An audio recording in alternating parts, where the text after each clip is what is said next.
Hey everybody, welcome back to the next edition of Veterans Rant, Rattle and Roll. I'm Sergeant First Class Retired David L. Parker. And again, as always, I'm very excited about my guest because not only is he a fellow veteran, he's one of those people that, well, fortunately for me, I only got to meet when they landed as I put somebody on the helicopter. I didn't have to look up at him. But he's also just a fellow podcaster. He's kicking butt. Thomas, how you doing, bud? Oh, I'm doing good, man. I'm really excited to be on your show. When I found you and reached out to you, listened to all your podcasts, I thought the message was phenomenal. Before you even responded, man, I reviewed your podcast because it really resonates with me. So I'm really excited to be here. Right. I appreciate that very much. And Thomas and I are doing a fun thing. I'm actually going on his show, and we're going to talk the way he talks, which I'm really fired up about because he's going to ambush the crap out of me with questions, which is going to be really fun. I've been listening to his episodes, and I tell you what, look up Family, Friends, and give me the whole name again because I'm crazy. Yeah, no, it's fine. It's Family, Friends, and Finances. Right.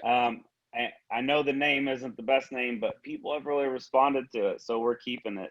Hey, at least it's not 4F, so we're kicking out the World War II guys, right? Right, there you go. It's only 3F. Yeah. Right. So Family, Friends, and Finances is a podcast ran by Thomas, a flight medic, rock star. Dude's just killing it. We actually had a conversation about a week ago. We'd never met before. And I get a kick out of his mindset and how he's doing stuff. So you know what? Instead of, stealing all your thunder, let's go ahead, Thomas. Let's jump into some rattling. What'd you do in the Army? Tell us what you did. So I joined the Army really it was 2008, but it took about 6 months for me to get through the initial process because I was just kind of a shitbag. And finally, somebody admits they were a shitbag before the Army.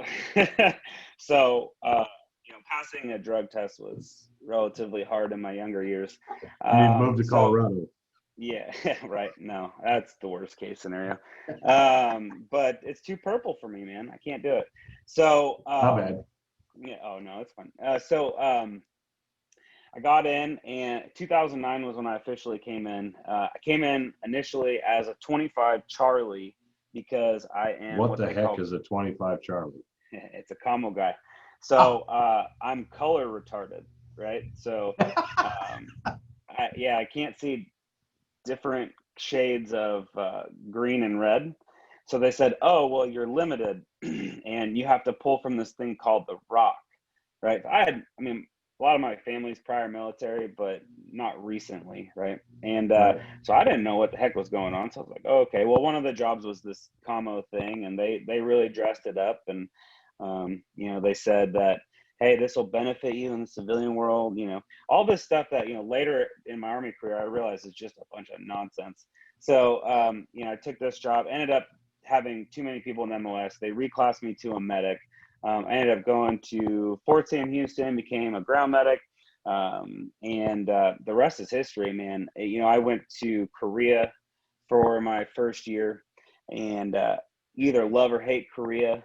I loved it. I thought it was a lot of fun. I liked the food. Now the people, super racist. They don't like white people. That's fine. I didn't really care. I enjoyed the heck out of that country. It was phenomenal. And once I was in Korea at a PA, he mentored me and he asked me what I wanted to do. I had no idea, but I thought being a flight medic would be pretty fun.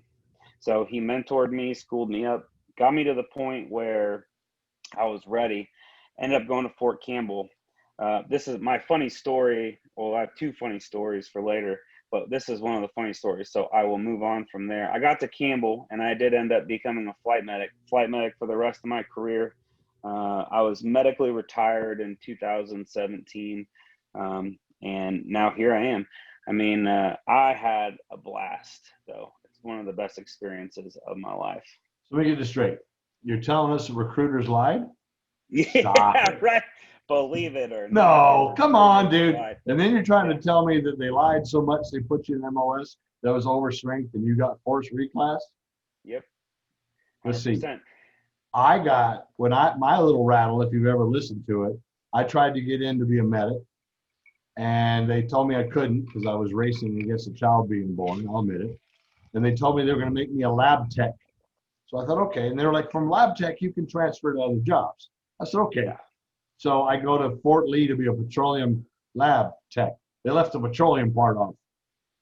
Yeah, right. So who are you with at Fort Campbell? So I was with 101st. So I'll preface it with this: is that Really? yeah, You're with the 101st at Fort Campbell. yes, Congratulations.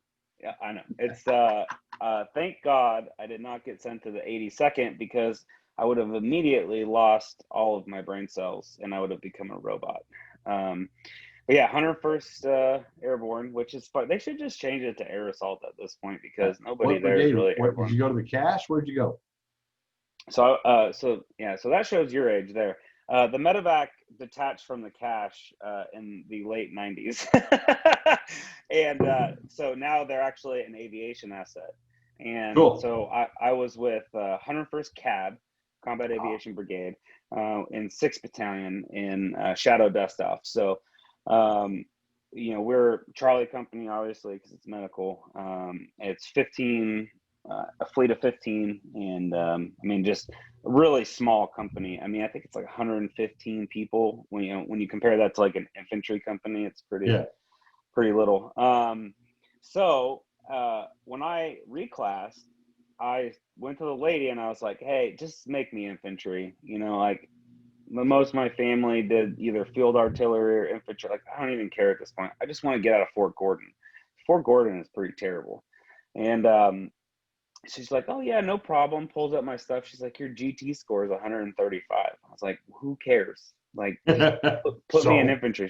She's like, no, I'm not gonna let you do that. I'm gonna make you a medic. So I didn't even have a choice. Wow. Eventually I warmed up to it before I left Fort Gordon. I was like, oh well, this will be cool. My mom's a nurse. My grandma was a nurse. Medical is Right. kind of in my blood. I was always interested in it. And then, just from there, it just took off. I found a passion for it. The knowledge required to do the job is pretty awesome. Not necessarily at the combat medic level, but when you get above it, it's just superb. And so yeah, I was in 101st, and the best unit I was ever in. I stayed in the Airborne Corps. I was at Drum for a while, which was the worst years of my life. I absolutely hated it. It was too cold. And you know how the 82nd has the 82nd way? Yes. Fort Drum has the Fort Drum way, right? And so, like, Campbell pretty much is the Army standard. That's what they do. You go anywhere else in this 18th Airborne Corps, the 18th, the Airborne Corps, whatever. I can't remember. It's been years now. So, they have their way, the 82nd way, the 10th Mountain way, and then you have 101st, which is like, nah, we just kind of do things how we're supposed to. So best years of my life, man, really. Yeah. You want to talk about my age? When I went in the Army and got to Fort Campbell, we took off the BDUs and put on the OD greens to go to the field. Oh, geez. Yeah, I was probably, I imagine I was in elementary school when that happened. So Shut up, you. When did you get to, what year did you get to Campbell? I got to Campbell in 2011. No, 2010. There you go. Very cool. Yeah. So Fort Campbell has definitely changed a bit since then, but it's all good. It All right, so let's has. have some fun. Here comes the fun part. Some people do it well, some people don't. Let's get some rank going on. What you got for us, Thomas? All right. Well, so first, I think I didn't touch on a couple of things. So Okay. before I get into the fun part, which is, I got to deploy in Afghanistan. I want to talk about that because it's directly related to the purpose of your podcast, which is, as veterans, we need to be supporting each other as a community. I see too many veterans walk by homeless veterans on the street and not do shit. That to me is unacceptable. I try to give my time. I try to give my money where I can. So I went to Afghanistan. Now I went to Afghanistan in a time where it wasn't that kinetic. It was 12 to 13. So it's still kinetic, but it wasn't like Restrepo 2010. If you've seen that documentary, for anybody that might not have deployed, or the initial entry into Iraq and Afghanistan, Fallujah and all of that. Actually, my best friend died in the second wave in Afghanistan. Hit an IED, he was gone. So, this stuff means a lot to me. And that's why I appreciate your podcast so much, because I don't think there is enough emphasis put on the fact that veterans risk everything, emotional, their emotional state, their physical state, their family. I mean, divorce rate in the Army is much higher than in the civilian population. I mean, there's so much that we sacrifice. Now, we get a lot of stuff for it, but like anything else, your emotional and mental state, really, there's no price on it. We do it because we're American. We love the Constitution. We want to support it. And, some people want free college and all that stuff. But nonetheless, you don't go into the Army necessarily just for that. And if you do, you really quickly learn that what you're doing is bigger than just the college that you initially came in for. And if not, you get weeded out real quick. Right. So I just wanted to make sure I put that in there, just because that is important to me, having, been able to serve my country, not only serve my country, but protect my country from foreign threats. And they are threats. Anybody that thinks they're not threats, you should join and go over there and tell me that they're not threats, because they are definitely threats. No, I could not agree with you more if I tried. If you want to talk about how bad our country is, take your monkey butt overseas for a year. You'll find out. Yep, exactly. Or just go shadow a police officer for a week. I mean, you'll see relatively the same thing in some of these cities right now that are on fire. It's scary. Getting shot at is not fun. Almost getting blown up is the scariest thing that you'll ever see in your entire life. And, I had multiple times in certain places in Afghanistan where the alarm would go off, the ID alarm or the IDF alarm, and I'd have to roll off my top bunk and hit the ground, because there are plenty of times where that shrapnel went through these B huts and, would embed themselves into the plywood beds that we were sleeping in, so I just hope people who listen to this, share this, or get this message, make sure you tell people that veterans are a really important special population in the United States. And I think people forget about them. And that's one of the things that we talked about the other day, is that with this insurgency or this attempted coup, what we're seeing now, people are forgetting there's a lot of veterans out there that are trained, and it's probably not a good thing. But on a lighter note, all right, so the things that made me crazy in the service, right? That's this, right? Well, yeah, there are a lot of things that made me crazy in the service. So the first thing that I thought of when I read what you wanted me to think about was the lack of discipline. So when I came in 2009, there was still an element of that old Army, right? The brown rounds, you respect them, there's a rank structure, and that structure is what holds everything together. Right. And without that structure, basically what we get anarchy and chaos, right? And so as I progressed through my Army career and, I made rank and all that, what I saw was the inability first of commanders and senior NCOs to be able to manage their soldiers without having snowflake-esque emotions and actions kind of take over, right? And so I think the first time that I experienced this was when I was at San Antonio doing my Flight Medic, my paramedic course. And we were on Fort Sam Houston for some reason. And I'm walking down the road, NCO, whatever, and with a sergeant first class and a staff sergeant and all that. And this, AIT soldier walks by, boots on blouse, everything's jacked up. And I stop him like, hey, you need to fix this, that, or the other. In my tone, the way I do it, it's probably not the nicest thing ever, but it's not mean either. It's just stern. Okay. And this kid pulls out a yellow card and puts it in my face. Move the card. I'm like, what the fuck is that? I don't give a shit what that is. Fix yourself. This is my stress card. The hell? What's a stress card? Well, when I'm stressed out by people I'm supposed to hold this up and you have to leave me alone. That's when I realized that there was a draft. Yeah, I see your face. Yeah, That was a draft.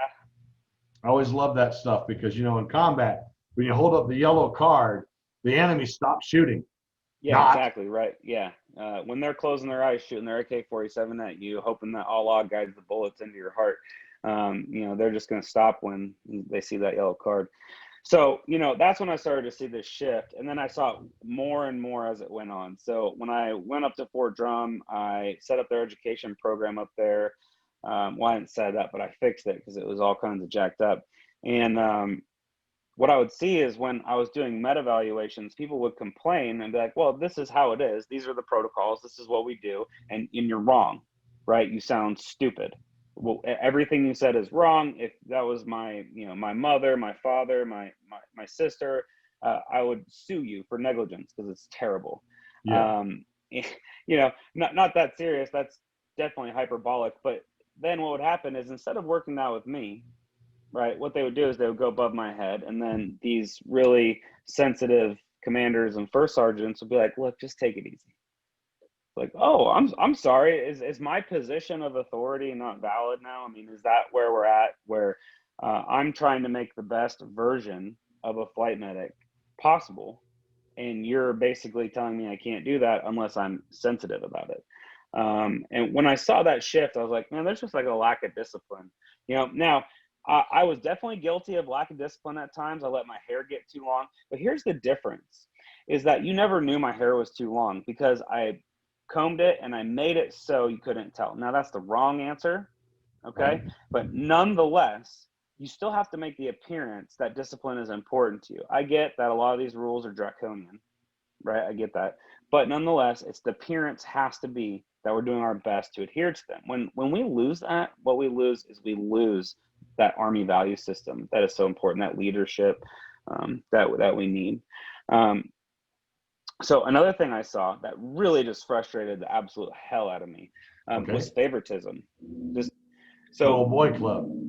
Yeah, and even worse than that, because it has nothing, the good old boy club has something to do with a unification of ideals or a foundational belief system, right? Like, hey, Right. You may not be the best at what you do, but you believe in the same thing I do. Instead, this favoritism comes from, well, they're young and I don't want to offend them. So it's kind of connected to that lack of discipline, right? Like, I don't care if you're young, but if you're not going to listen to my life experience in the Army, then what good are you? I'm still beneficial, but what good are you? Because what you're going to do is you're going to push the same nonsense down the line to these future soldiers because nobone's checking you, right? And then when I try to check you, I get checked. Yeah. You know, and that's not what we want. I know I'm rambling here, but It's all right. Okay, good. So the last thing that really frustrated me about the Army, and notice none of this stuff is based in policy. None of this stuff is based on what they took from me. This is Right. all stuff that is controlled by the person and the ideology that's spread from the top down, right? These people that are burning down our cities, they have principles. Their principles are bottom up, top down, and they meet in the middle, right? That's how this works. That's how Marxist revolutions work. That's how coups work.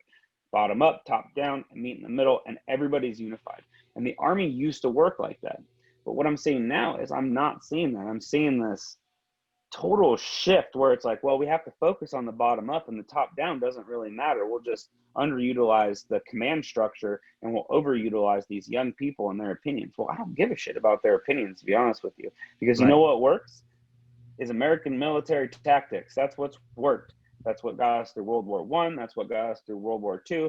That's what got us through the Korean War. You know, we kind of fumbled our way through the Vietnam War. The Gulf War was an absolute mess, but it only lasted a couple of days, so no big deal. And then, you know, Afghanistan and Iraq, look at what we've done. I mean, we've totally taken over these countries with, you know, minor insurgents. Now they're better at guerrilla warfare than we are. But nonetheless, we have been able to hold and occupy these countries. I don't necessarily agree with us being in there that long, but that's American military tactics. That's what we do. But connected to all of that, because we're not enforcing these standards on young soldiers, what we're doing is we're not benefiting them in the long term. We're not pushing them. And what they're not doing is they're not utilizing these entitlements that you get as a military. You get TA, You get all these Tuition free assistance. classes. Yep. Get tuition assistance, all these free classes. You can get all these certificate programs paid for. I mean, there's all these benefits. If you are in the Army for 4 years and you do not leave with an associate's degree, you failed yourself. It's so easy and it's free, Right. right? I spent 8.5 years in the Army, if you count the stuff that before, because I always say damn near a decade, right? Because pretty much most of my life was consumed with it for that long. Mm-hmm. And Understood. and so I left the Army with an associate's degree and halfway to a bachelor's. I now have 2 bachelors, 2 associates. I'm almost on my master's, and I'm going into a Ph.D. program. I did all of that with TA and GI Bill. So if you Ta-da! tell me, yeah, if you tell me that the Army doesn't set you up for success, what you're telling me is that you lack the ability to push yourself and find the things that the Army offers you. That's what you tell me, is that your self-reliance, your ability to function as a human being within a system that gives you everything you need is nil. And I just have zero respect for it. Now, a lot of people in my circles have gone that extra mile. Yeah. But I see plenty of people that come out and they're like, man, the Army didn't give me anything. They didn't set me up at all. Like, what do you want them to do? You want them to hold your hand and walk you through the entire process? Now, NCOs are failing their soldiers by not pushing them into educational programs and into programs that produce certificates or whatever it is. That's our job as NCOs, is to do that. We're not doing that. But why? It all goes back to that same shit I was talking about in the beginning, which is we're catering to these snowflakes, these Gen Zers, these, I'm a millennial, but I'm not a traditional millennial, right? So these millennials and their beliefs that they're special, like, you're not special. You're just another person. You're in the Army. And when you put that uniform on, you're just another person in a uniform, and you do your damn job because it saves lives. No matter what you do, you could be a cook, it still saves lives. People need food. You know what I'm saying? You're dead on the money. Everything's connected. Yep. And if they don't take advantage of stuff, it makes it more challenging. But those veterans that got out need to remember they still have something. They were given something. Still got the VA. You still got a bunch of stuff coming your way, which is awesome. Oh, yeah. And your points were all valid. Couldn't agree with you more. I mean, my career starts in 1984. I got out in 93. I was born in 1985. Yeah, so are my kids. Shut up. And then, in 93, I left because of politics. I mean, let's be honest. President Clinton gutted the military, took all the money. I'm 11 Bravo out in the field yelling bang, bang with a broom because there's no money to go to the field. I can't get my weapon out of the arms room because if it breaks, there's no money to fix it. We're literally getting detailed to the motor pool. We're taking parts off of one Humvee and putting them on another Humvee so they can now say that one works. So, yeah, I get it. And now the Army's come around. But there are definitely some challenges. And you spoke your mind. That's what it's all about. Hopefully somebody out there, Thomas, will relate to you and go, he's right. So I'm going to keep on fighting because I did what he said. He's got a good point. So now let's make those same people laugh. Give me some roles, man. I want to hear something funny. You were a flight medic. You had to see some funny shit. I did. So I have a flight medic story. That's pretty funny. So we'll start with that one because I'm blanking what we were talking about earlier where I told you, and I didn't write that one down. What were we talking about earlier where I said I have that story? Do you remember? No. Okay, sweet. So we'll go right into this flight medic story. I don't remember what I had for lunch yesterday. Give me a break, dude. Yeah, me too, man. So, all right. So I was deployed in RC East, and we were picking up a patient over by Jalalabad. And it was an interfacility transfer coming from, one of the cops out there down to JBAD where they have an FSD. And so this was, an insurgent type, right? But it wasn't confirmed. We didn't. So basically, anytime we rolled with somebody who was known to be part of that insurgency world, we would always have like a couple of infantry guys. On this one, they only sent one dude with us. And so typically with these guys, what I'll do is I'll duct tape them to the structure. You're not supposed to do that. And I probably shouldn't be saying that. I have no idea what you're talking about. Yeah. So, but it was just easier to secure them for their own safety, right? Because when you're in an aircraft, they have complete access to the pilots if they stand up, right? So it's a safety issue. So if it's a non-American, typically what we would do is we'd secure them to these litters. And this guy, he was quiet, it was whatever, he had gotten blown up and he had some shrapnel. I think he had like a lower leg injury too. I don't necessarily really remember, but this guy did not like me. And you could tell from the beginning, he spoke no English, so I had a translator. I'm trying to tell him, like, hey man, I don't really care what you did. You didn't hurt anybody that I know of. So, honestly, at this point, it's like, you got blown up because you're dumb. So, that's fine. You got blown up because you're dumb. Yeah, right. And so, did he have a premature detonation? I honestly can't remember for the life of me. It's all good. Yeah. So I load him up in the aircraft.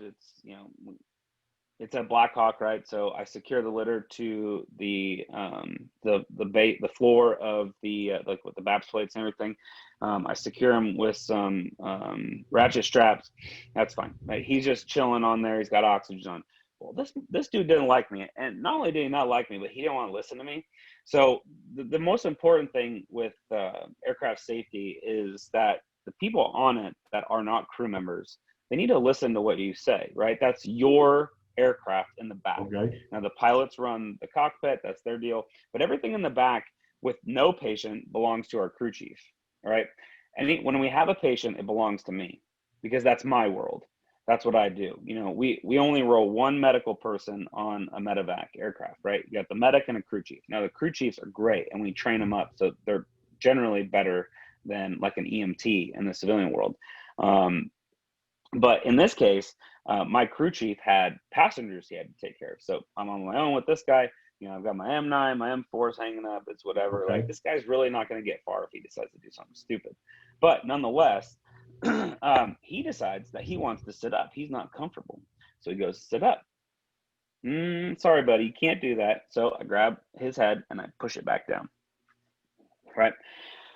Well, he doesn't like that. So he rips off his O2 mask and he sits up again. So I grab him and I push him down a little bit harder. And he is still not happy. Tries to sit up again, grab him. I push him out a tad bit harder and he stays this time. Then I pull out the duct tape and I pull out about 8 inches of it. And he kind of gets that. What's this guy do, man? He looks at me, goes, grits and shits his pants. So now I've got a 30-minute flight where I've got to smell this dude shit because he decided he was going to get me back by stinking up the entire aircraft. And this whole time for this guy, I feel really bad for him because this crew chief's sitting there like, oh man, just give me a reason to clock you over the head. He's sitting there staring at him. But that's the mentality. Left. Right. That's the mentality over there, right? They don't like us. For us, we're not arbiters of freedom to them. We're invaders. We're trying to take over their country. And that's, obviously the opposite of what we're trying to do. We're trying to bring them democracy and capitalism and all this stuff. But, that's about the funniest story. Every other story I got is pretty gruesome, man, as far as, deployment is concerned. Deployment was fun. I enjoyed it. But for the most part, I don't remember the good times, right? Because the good times really don't do me any justice. The bad times, watching Americans, slowly die in front of me, bringing hurt Americans in that'll never walk again because they got their legs blown off. People with severe mental problems. I mean, I had one Polish guy that got shot through and through in the neck, and I had my fingers in the holes in his neck, and he ended up living. But I mean, it's stuff like that really rings true to me. The funny stories are really when we're back at home. Yeah. But even then, once you deploy or when you're around people that have deployed a lot, those funny stories just don't resonate as much, man. I'm not trying to make this super sad or anything, but we had like a real bad pandemic within our community. This mental instability of soldiers is really frightening. Now they've gotten better in treating this stuff and taking care of it over the years, but there are people that deployed in 2003 end up getting out before 2015 and they never got that treatment. That's the stuff for me that I think everybody, veterans and civilians alike, should focus on, is us ensuring that we provide the support for this community that gave everything. I understand. So I know I didn't make you laugh, so I'm not going to make your Hall of Fame. Well, But, I don't know. you know, I sort of raised an eyebrow chuckling inside about the guy doing that. yeah, that's probably not enough to make the Hall of Fame. It's like It's being a pretty backup, hard to beat four quarterback. guys in a mattress. It's pretty hard to beat the private who saluted for more than one person. You know, Yeah. but that, I understand. I get it. Yeah. You're sharing your story. So people need to understand that the mission of Veterans Rant Round and Roll is simple. It's to tell people stories like yours, Thomas, that somebody out there who's in a bad place, right, can relate to. Somebody out there will listen to what you dealt with, Thomas. Maybe they met that guy's cousin and he Yeah. shat his pants too. And they'll remember it and they'll think, you know what? I'm not disconnected. I can relate to what they're talking about. It's one of the reasons I love veterans coming on. Doesn't matter what you did or how you did it, because I want to hear it, because somebody out there may need to hear your story so they won't try to check out. So now we're out of the Army. What are we doing now, Thomas? You're not laying around being a comedian, obviously. Yeah, I'm not very funny. So, well, I'd say I'm pretty funny, but I have to have way more bourbon in my system, man. And then I'm funny. There you go. So what am I doing now? So I'm doing the same thing I was doing in the Army. I'm just doing the civilian world. So I got out. I had set myself up professionally because I had really good mentors in the Army who, so I got my civilian experience while I was in the Army. Did any of them tell you that if you rock in that chair, you're moving the camera up and down? Yeah, I know. I'm okay, sorry. as long as you know that. Nervous feet, man. Nervous feet. Sorry. I'm trying not to do it. Not enough bourbon. No, I have not too much. Not even close to too much. I changed it to not enough. I changed it. So I'm doing the same thing in the civilian world. You know, the big difference is, so I'm a flight medic. I'm almost done with nursing school, finished on my master's in education, doing my PhD in education and course creation. My passion is teaching. And my job. So I love critical care medicine. So when I got out, I spent about, 6 months, 8 months doing ground transport until I found a flight job. Went into flight for a little bit, got out because we got pregnant and it was too far of a drive. Now I'm back in flight more locally, and about to transition to new jobs, which is actually the podcast I just released today, and a selfless plug, right? Is that it's actually released one about my opinions on transitioning new jobs. I mean, I think veterans are really weak at this, is interviewing, right? And transitioning to new jobs. Like, how do you effectively transition to a new job without, making critical mistakes, right? Because you don't want to come off as arrogant. You don't want to come off as cocky. You want to come off as a hard worker, somebody who's informed, all this stuff. So I discussed that. I always say we, because my wife's always sitting in the room when I record. So, she reacts to it in real time, and it's pretty funny. But, so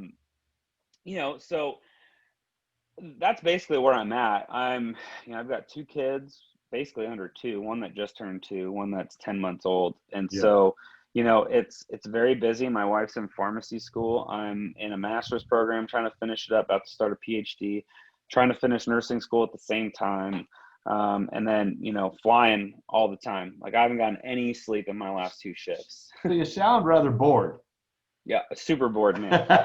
Honestly, got nothing going on. Right.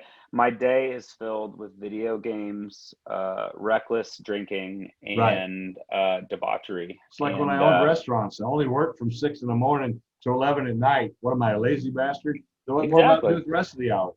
Why wouldn't you just give yourself 5 hours of sleep instead of 7? That when you're only working a half a day for 12 hours. It's a half a day. Yeah. Part-time. But I do stuff for fun, which is I cook and I smoke specifically. So like right now, I've actually got 2 pork bellies smoking for bacon. I do briskets all the time. Like it's my passion. When I'm done with medical, what I want to do is open up a food truck and just cook for a living. A food truck? Wait a minute. Okay, so you're talking food truck? Yeah, that's kind of the retirement goal. I'm gonna have a sugar mama here soon when she's done with pharmacy school. So does she know that? I don't really care. It's gonna happen nonetheless. I don't care. I mean, I'll be teaching online or not online for my profession probably at that point, like 10, 15 years from now. And then, you know, she'll be raking in Right, the because you're dough. still pretty young. How old are you? Like 35? Yeah, exactly. 35. And my wife's 9 years younger than me. So, you know, the running joke is that when she was 17, she invited me to her prom and I went. That's just not true. But, you know, But it wouldn't I'm a, surprise me. Some Army military folks now. yeah, no, I'm not that way. She's a super smart woman, man. The best thing that's ever happened to me. Good. You know, we had talked, and I know, we had talked about maybe discussing some of the treatment that I received in the Army. I didn't know if you want to get into that or if this is too long already. No, it's fine. What do you want to talk about? I don't know. Remember, I'm just, your story may help somebody else. They may relate to it and stay with us. So, you know, I had, when I was on deployment, my first wife actually left me on Thanksgiving and divorced me while I was deployed. And then took me for a lot of my stuff. And then you compound that with deployment. Yep. What ends up happening is you come back and you're fucked up, right? And I was fucked up to the point where I was drinking handles of Jack Daniels, you know, going through a handle like every. Well, at least you were staying committed. Right, yeah. Every 36, 48 hours, I was burning through a handle. Yeah. It was really unhealthy. So what ended up happening is I utilized the services, like I was talking about earlier, of the Army. Right. And I burst through the stigma of going to talk to somebody. And what I found out was that those licensed clinical social workers and those psychologists that they have in these programs, they're actually just there to help you, right? And so I utilize those services. Now, full disclosure, with the VA disability stuff, I refuse the PTSD stuff because they just tack that on to pretty much anybody that deploys at this point. But I did utilize the services for it, and I wouldn't call it PTSD. I would just call it like psychological stress. You know, just so much stuff, and I never dealt with it. Because there are people out there that actually have PTSD. You know, I know some of them, and it's scary stuff. And I don't have that. You know, I don't have the that overlooker thing where you're constantly looking at the tops of buildings and things like that. But you know, I was definitely emotionally scarred from some of the stuff that happened in the Army, from Army activities, and then also from my civilian life. And my message is that if you're struggling, you feel like there's no one out there. There are people out there. There's you in your podcast. There's me. And I would love to give out my email. Go for it. So it's fffweekly@gmail.com. That's 3 F's weekly at gmail.com. Anybody out there that needs to talk, I'm here for you. There's also programs through the VA and at any post, if you're close to a post or a base, depending on where you're at, where you can get the help, and go get the help. It doesn't have to just be PTSD related. You don't have to have deployed. Go get the help. Make sure that you're taking care of yourself mentally, because if you're not mentally there, you can't professionally be there. And if you're not professionally there, then whatever industry that you're working in is losing out on somebody that has 3 really important things, okay, which is discipline, commitment, and integrity.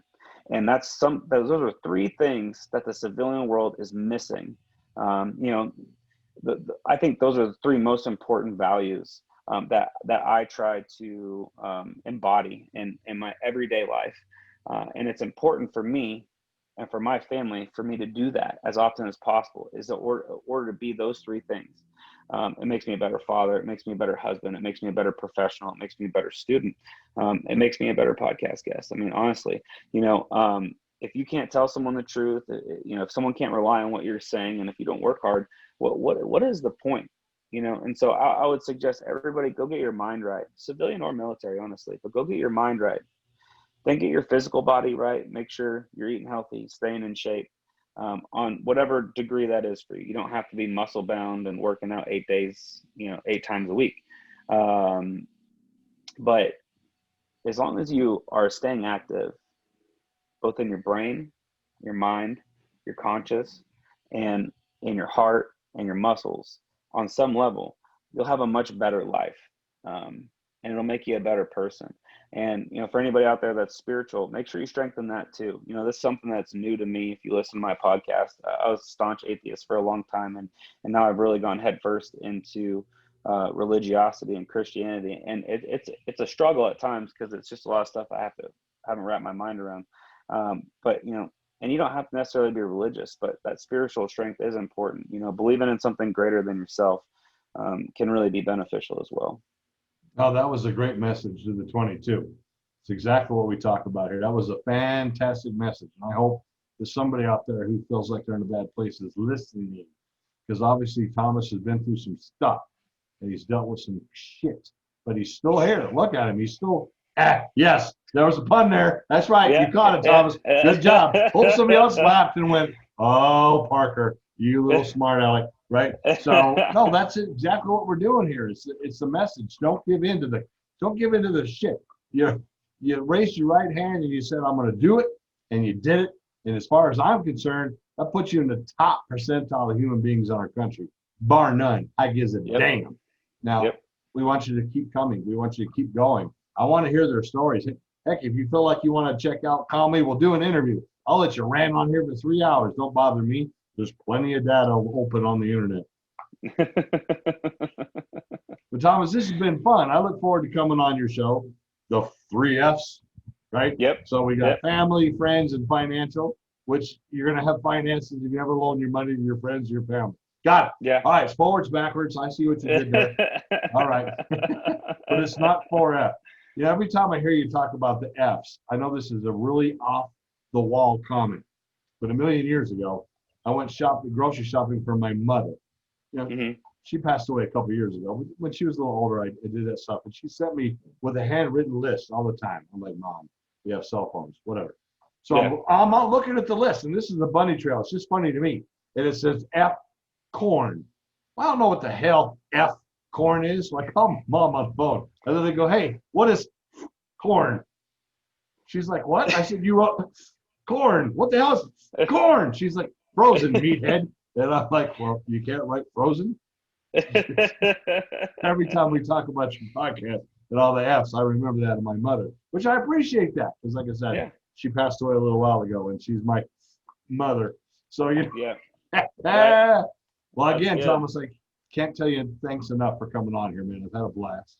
Yeah, all right, you're not going to probably make the Hall of Fame for roles, but you'll definitely be you'll be at the top of the shit list. All right. I don't know. Hopefully that's a good thing. Thank you for your service and the fact that you're still flying and you're trying to make an impact on people's lives. That's what I'm talking about. Veterans, y'all got to understand, you can make an impact on people's lives beyond what most people could ever do. We really can. Our neighbors, our friends, our cousins, our uncles, whatever that didn't serve, we have the ability to make an impact. If you put your toes on the line, if you put your feet on the yellow footprints, any of that stuff, you carried a duffel bag, you wore the uniform, you already have the ability to make an impact on other people. You just have to let yourself. And Thomas, you're making a hell of an impact, brother. Well, that's the goal. I really enjoyed being on. Hopefully we can set something up again. And, everybody out there, keep listening and, check me out. Family, Friends, and Finances. There you go. Love to get more listeners. And thank you so much for having me. I really, really enjoyed it. You're welcome. Thank you very much. All right, everybody.